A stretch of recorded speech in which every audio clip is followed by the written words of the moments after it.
Hello, and welcome to another episode of Turning Sparkly Cardboard Sideways. My name's Jimmy. Bancroft is behind the camera.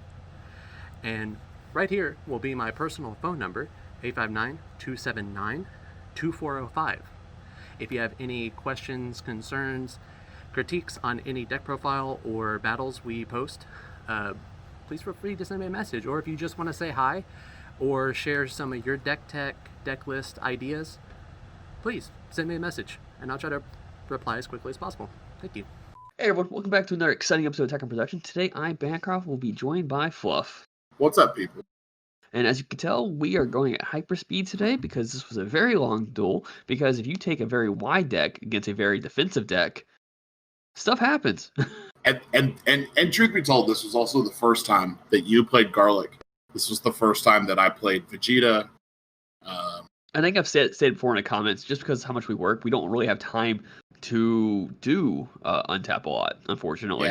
Yeah. I wish I had more time to test out before shop events, but hopefully this makes sense, and hopefully it's not too wishy-washy. We'll try to keep up turn to turn. Yeah, and this is this was the first round. We happened to get paired together, which is pretty nice.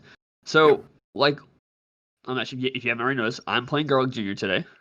Yeah, and then I've got Vegeta GT from the new set, which is really nice. And these are both the decks we had profiled yesterday, actually. So, if you haven't checked those out yet, go check them out, or wait to the very end of the duel, which they'll pop up on the screen with the normal, check these videos out. So I just want to note, my turn one, I was able to kind of show off what the leader's all about, getting that damage in, getting to ramp up one energy. I didn't get to show that off in the recording with Jimmy. I don't know if that will be dropped by the time this is dropped. No, this is the first one that's dropping, so. Okay. So, typical turns, charge, go, charge, and Fluff is playing those Gokus, which allows him to draw off cards. And because of the way his leader is, he gets to charge the energy as long as it's blue, which is pretty awesome. Mono blue, to be exact. Yeah, has to be a mono blue. I did not see that 2-drop until my second turn, and it wasn't until my leader drew, actually, if I'm correct. But finally getting it to use its effect, bringing that extra card in my hand so I can turn around and play it for 1 energy, which kind of helps the go wide factor in this deck. That Makio Star put in a lot of work in this deck. Like, I felt kind of bad, you know. I fancy myself a pretty experienced player, and I had no idea what Garlic did. So it was very like, okay, if he spams the board and kills me this turn, I'm dead. Like, if that's what it does, that's what it does. So I was just along for the ride at this point. So I pulled Vinegar because if I were to play Vinegar naturally, I can use its effect to pull another card from hopefully top of my deck to the field, which is pretty nice. Yeah. I think I'm just kind of going over right then what that does, and I want to play it to get the bomb on the field, which the skills are negated, but then as soon as your turn starts up, she has Servant, she has the Activate Main, which of course can't transpire until my turn, but it definitely starts my building the field. Servant is such a nice little bump. Like, having that extra 10,000 makes seemingly unassuming cards dangerous. And I feel like I really wish Dragon Ball would invest a little bit more behind still supporting old archetypes. I hope this isn't the only time that we see Servant. I hope it continues to be something that they expand upon and use, because I do think Servant Overlord's a really interesting thing. Yeah.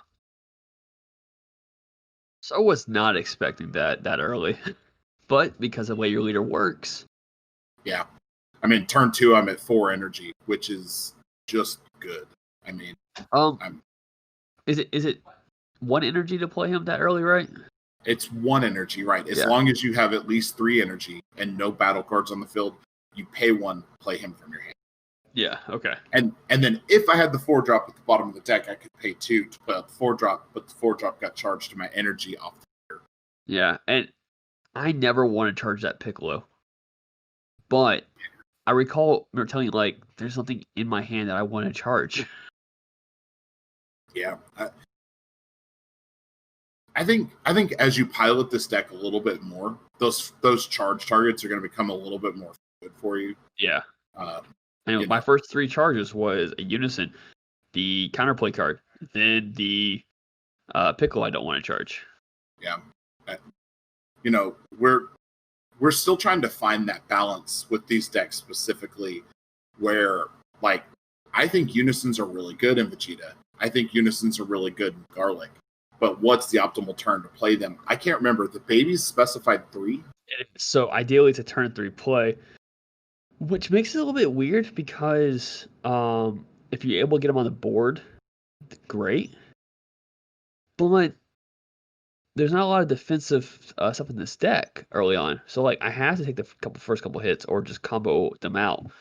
And, okay, that's fine. But I weaken at 5 anyways instead of, like, if you quicken whenever you want, if you have a Unison with a specific energy cost of 3.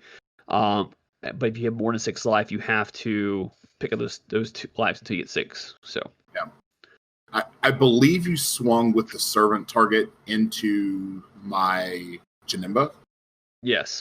To get rid of the Janemba. I didn't want a combo to save that. Yeah. It just wasn't worth the energy, especially when I didn't know what you had going on. I didn't know how conservative I needed to be with resources. I didn't know if next turn was going to be your kill. I don't know when the kill turn happens with Garlic. So I was like, okay, I just got to play, don't worry about saving the Janemba. Worst comes to worst, I find another Janemba. Yeah. So this is an interesting play. I could have played 2 other cards, but instead I played the super combo. And I did this for 2 reasons. I knew you would go for it. Yeah. I knew you would go for it. So it saves me a turn. I think this is also the turn. At the end of my turn, I play my brain's going blank. Yamcha. But let me get my attack first. I will say that might have been a mistake for you. I don't have a way to self-awaken that you're aware of. I haven't been doing any self-awakening. You might have been it because now I have to expend more to catch up to where your leader is. You have the advantage in leader just for that reason. I think I was okay with it because I knew you wouldn't go for my leader. Like, I had I have 2 blockers on the board, and I have a super combo on the board that's in rest mode, so you could target. And the idea was I could still give this battle card, knowing that I could still protect my super combo with my blockers. And just for clarification, I awakened immediately at the beginning of my turn. Vegeta is only a draw 1. Oh. So he doesn't stand energy. That's why I didn't do it. And plus on the backside, if you happen to counter, I get to restand my leader. So I didn't want to miss that opportunity. So here's what you missed me saying, blocker. Because you're like, okay, 15. I'm like, okay, it's 20K. And you're like, no, it's what? It's 15. I'm like, no, I said blocker. Yeah.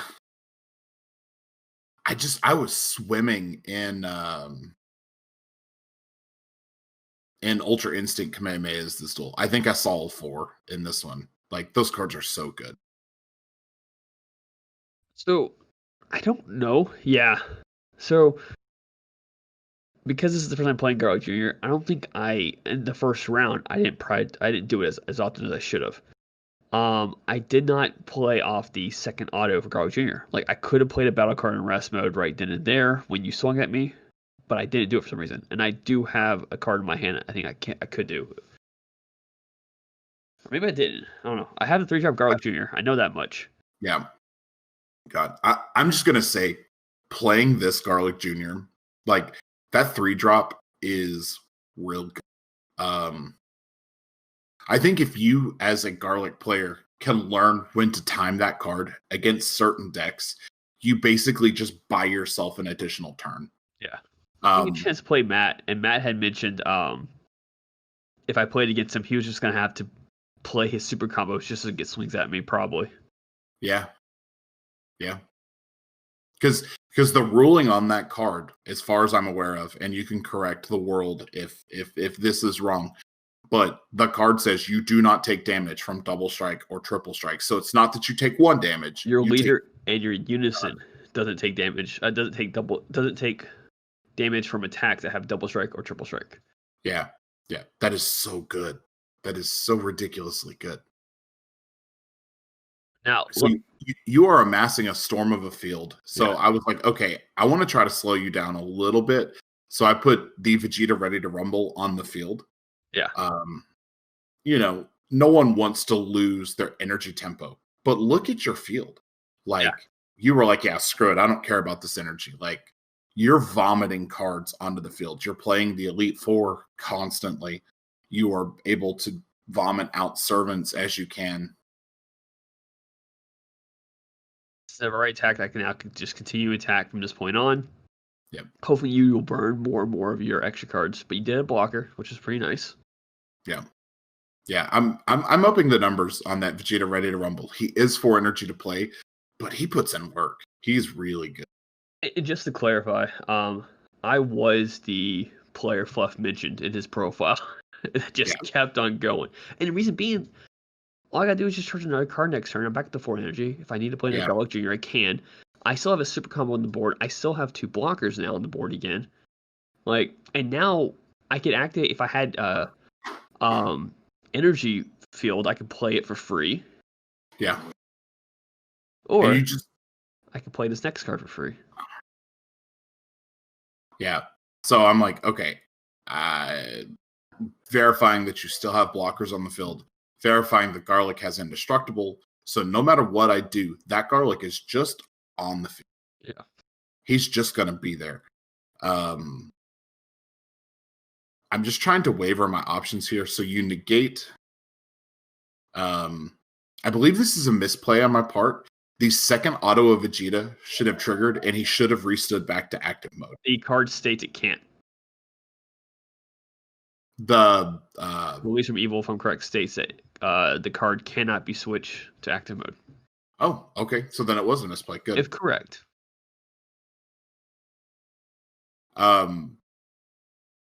Hit 4 mono blue on this Vegeta. Such a great pull right there. Exactly what you want to see. I think I charged 2. Nope, I charged 3. I went all in. I had a pretty good hand, so I knew that I could afford to lose the Aboonies. The super combo I'm of course going to keep.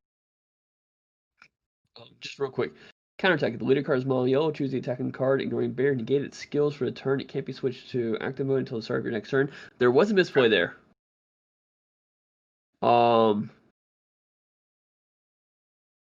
But I have multiple battle cards. I only have 1 battle card in rest mode though. That was misplay because it does not negate the attack. Forgot about that part.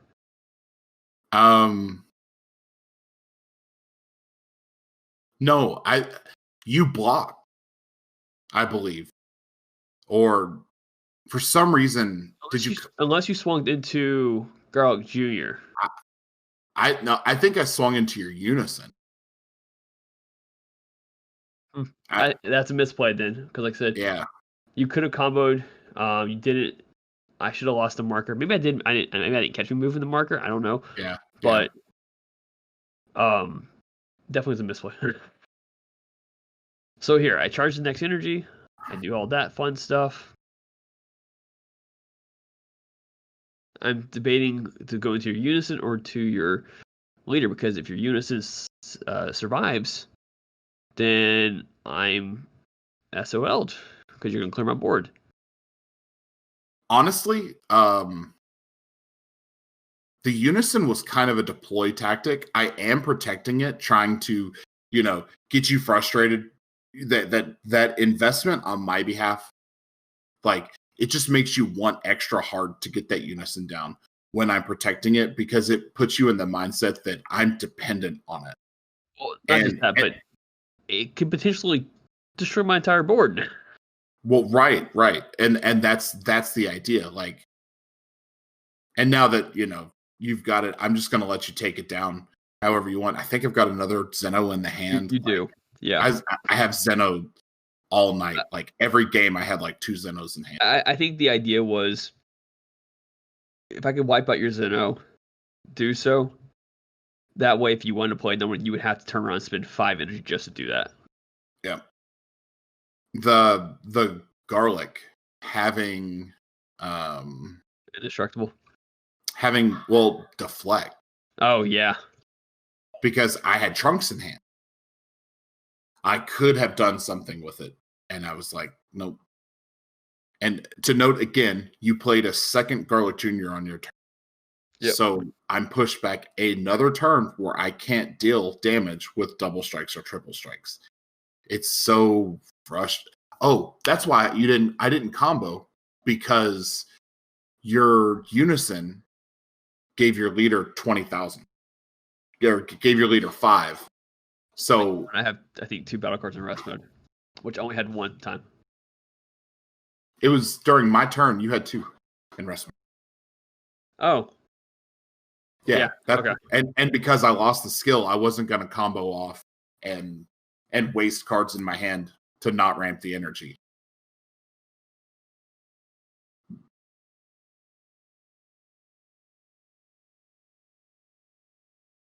I free played Yamcha using Garlic's effect. I'm overwhelming with the other card this time, because overwhelm's not a once per turn thing, it's just once per card. Overlord, yeah. Ending my turn, and I should be playing a card in a second. Yeah, you get the Macula Star.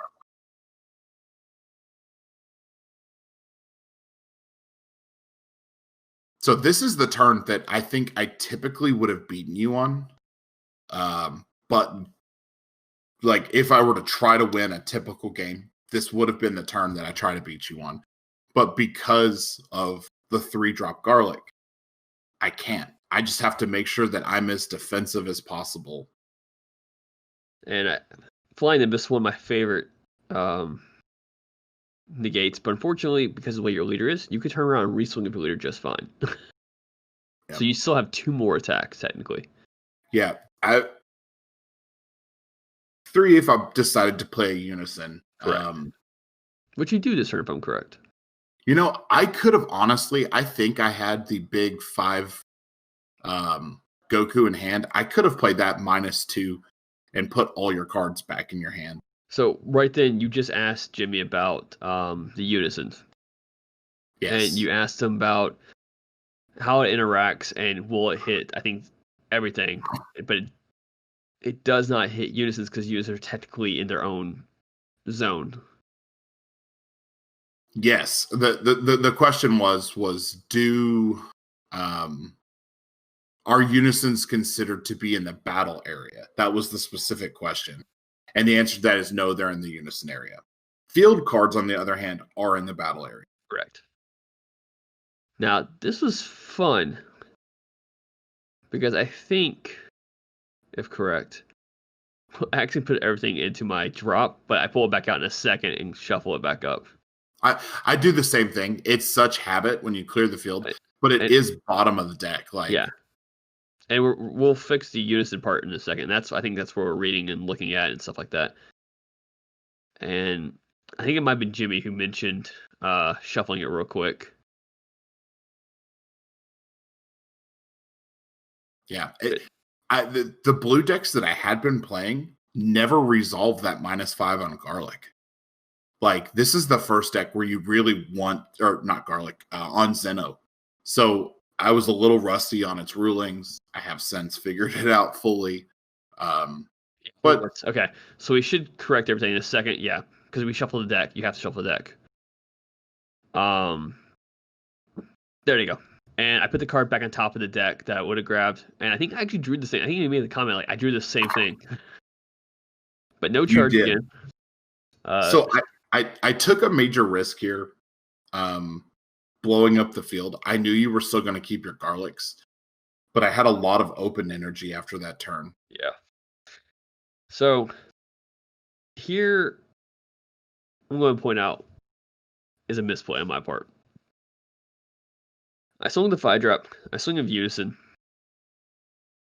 I haven't played a Yellow deck in a long time. I forgot that Final Flash does not work with Unisons. And I should have swung the Garlic Jr. first. I didn't done that. And took away the blocker. Yeah. But I didn't do it. I messed up. Yep. And since I swung that extra attack, I had to take away energy. Like, I truly would have stopped attacking. Yeah. That's why that Ready to Rumble is good. Like, look at how many energy I have, but I've resolved 2 Vegeta Ready to Rumble on you, which just bottlenecks your potential for late game plays. Yeah. And since I did that, I'm one less energy short when I get to this point. And for some reason, you all will see in a second, I push again. Like, I use my minus whatever it is on baby to restand your reset my 5-drop. And truth be told, there was no reason for it. I don't have a double strike. I have nothing to go there. If I had a double strike, sure, but I don't. He's a crit, and you have to bully through my negates. Like, I don't think it was a mistake on your end, because you have to bully through. You have to helmet through the negates that are on the field. But here's the thing: this next turn is a key turn for you. I didn't play Garlic Jr., which means you could bring out your big boy now. Finally, I wasted my final flash. I could have used it on your big boy. Yeah. And I still would have had potentially 2 blockers on the field to stop any other attack, and then gone to you next turn. The final flash would have been incredibly good. Yeah, because I would have had the extra energy standing, because the way Goku and Oop states, you choose an energy. Yeah. I would have still gotten 2 swings with the secret rare, but no, I wouldn't have. No, you would have just gotten the one. Yeah. I would have just got the one. So at this point, it's all dependent on. You could have activated Baby's ability to restand itself for blocker, right? Yeah, and this activate blocker.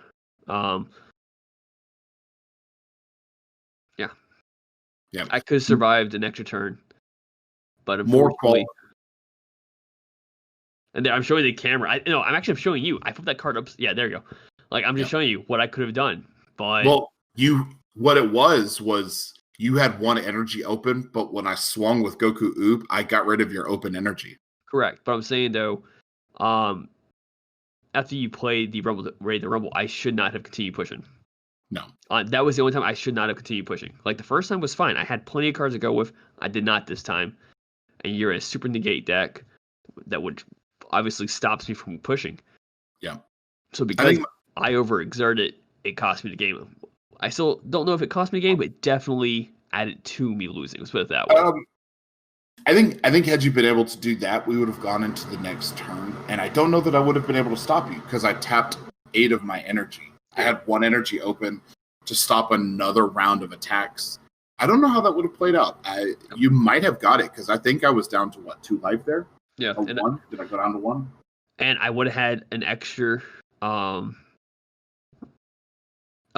release from Vegeta Final Flash, so I could have swung with my 30,000 crit.